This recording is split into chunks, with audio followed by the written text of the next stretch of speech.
Our next speaker, our next International Youth Ambassador, she's a teen from a highly acclaimed Nanyang Girls High School. She likes to perform, and at her age of 14, she has been part of a school choir and is currently part of the theatre club in school. She has recently performed in a musical to commemorate her school's 100th anniversary. Andrena Phoon, the stage is yours.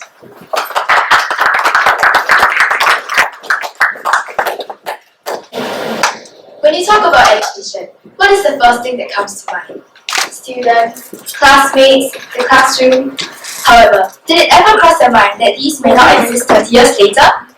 I believe that the education system can and will change for the better. How, you may ask? Well, I believe that experiential learning will be achieved. Firstly, subjects will not be taught individually, but all together. There will be no science, no math, or even English.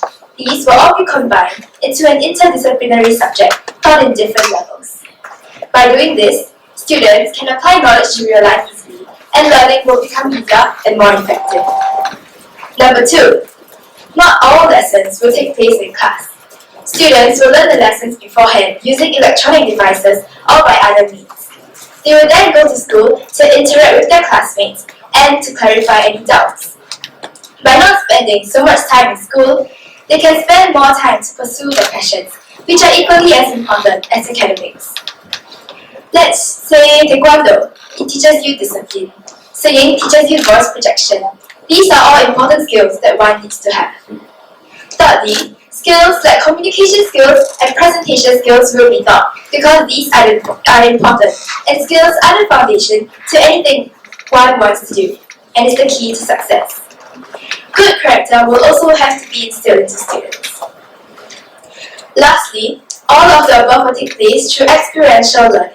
So, what do I mean by experiential learning? It means learning through hands-on experience. So, let me give you an example.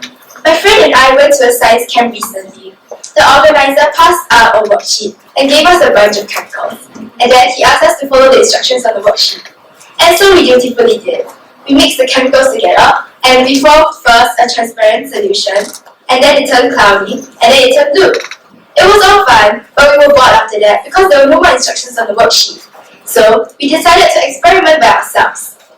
We mixed around the chemicals, and we created a transparent solution. After adding a drop of another solution, it turned cloudy, but after a few seconds, it turned transparent again. Surprised and curious, we decided to try this again, but we changed the process a little bit. So we added the special chemical again. It turned cloudy, and then we shook it a few times. It turned transparent a little bit faster than the first time. The organizer happened to walk past our table and saw what we were doing. Even he was surprised because he had not done such a chemical experiment before. As can be seen from our experiment, by doing something that someone has already done, such as following a worksheet, you only discover what someone has already discovered. But by trial and error, you can have new scientific discoveries. Another form of experiential learning can be gardening. Through gardening, students can experiment with different types of soil and different types of plants, and then they can learn that the pH level of soil affects the type of plants that grows. Our world now revolves too much around grades. Everything is graded. Tests, graded. Participation in class, graded. Even community education, which should come from the heart, is also graded. Now, I am not saying that our education system is a total failure. It does have its benefits. However, I think that it can change and adapt for the better. With more ideas from all of you, it can definitely be even better than before.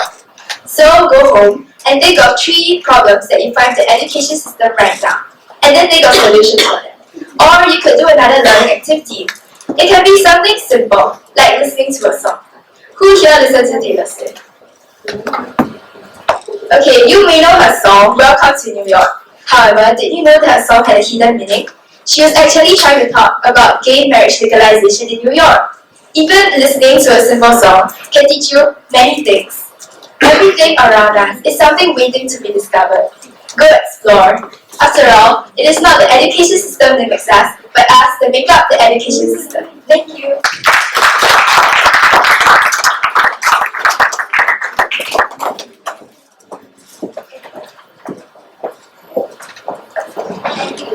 Thank Thank you, Andrena.